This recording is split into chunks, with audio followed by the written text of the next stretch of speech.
హైదరాబాద్ లో GHMC food safety task force ఆకస్మిక తనిఖీలలో నమ్మలేని నిజాలన్నీ కూడా బయటపడ్డాయి. ఆ నిజాలన్నీ చూస్తే మీకు కూడా కళ్ళు బయర్లు కమ్ముతాయి.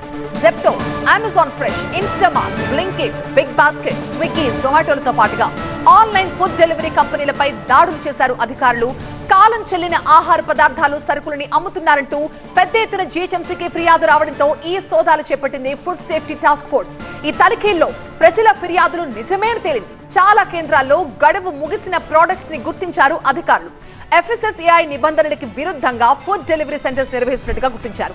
అలాగే ఫుడ్ హ్యాండ్లర్లకి మెడికల్ ఫిట్నెస్ సర్టిఫికెట్లు కూడా లేవని తేలింది. చాలా కేంద్రాల్లో ఎక్కడ చూసినా బొద్దింకలు, పురుగులు ఉండడమే కాదు, ఆహారేతర పదార్థాలని ఒకే చోట నిల్వ చేస్తున్నట్టుగా గుర్తించారు. మొత్తం 37 ప్రాంతాల్లో 69 శాంపిల్స్ సేకరించిన అధికారులు వాటిని ల్యాబ్ లో పరీక్షల కోసం పంపారు. ఇక ల్యాబ్ పరీక్షల ఆధారంగా ఆయా కంపెనీలపై చర్యలు తీసుకుంటామంటున్నారు GHMC assistant food safety controller Murthyraj. Online food delivery కంపెనీలో సోదాలపై GHMC assistant food safety controller Murthyraj ఏమంటున్నారో మా senior staff reporter Lakshmikanth report చేస్తారు.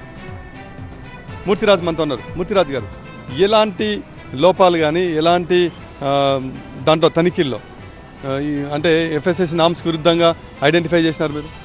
ఈ కామర్స్ అని చెప్పి ఈ ఆన్లైన్ డెలివరీస్ ఏవైతే ఉన్నాయో ఈ గ్రాసరీసు, ఈ ఫుడ్ ఐటమ్స్ మాకు కొన్ని కంప్లైంట్స్ రావటం జరిగింది. కొన్ని ఎక్స్పైరీ డేట్ అవ్వటం కానీ, కొన్ని కరెక్ట్గా లేకపోవటం కానీ, దాని మీద కమిషనర్ గారి ఆదేశానుసారం స్పెషల్ డ్రైవ్ మొదలుపెట్టాము. టోటల్ జిహెచ్ఎంసీ పరిధిలో ఉన్న ఫుడ్ సేఫ్టీ ఆఫీసర్స్ అంతా ఈ కామర్స్ దాని మీద ఇప్పుడు ఇన్స్పెక్షన్ చేస్తున్నారు. ఈవినింగ్ వరకు మనకు రిపోర్ట్ వస్తుంది. దాంట్లో వైలేషన్స్ ఏమున్నాయి, వాటి మీద ఎటువంటి చర్యలు తీసుకోవాలి, వాళ్ళకి ఎలాంటి నోటీసులు ఇష్యూ చేయాలి, వాళ్ళపైన ముందు ఇలా జరగకుండా ప్రతి ఒక్కళ్ళు మంచిగా హెల్తీ ఫుడ్, గ్రోసరీస్ కూడా దానికి ఎటువంటి ఇన్సెక్ట్స్ లేకుండా, ఎటువంటి స్పాయిల్ కాకుండా మంచి గ్రోసరీస్ని వాళ్ళు ఇవ్వాలని చెప్పి, మాకు పబ్లిక్ నుంచి వచ్చే కంప్లైంట్స్ తగ్గిపోవాలని చెప్పి స్పెషల్ డ్రైవ్ పెట్టడం జరిగింది. ఇప్పుడు మా స్టాఫ్ అంతా ఫీల్డ్లోనే ఉన్నారు. ఈవినింగ్ వరకు మేము ప్రెస్ నోట్ ఇస్తాము.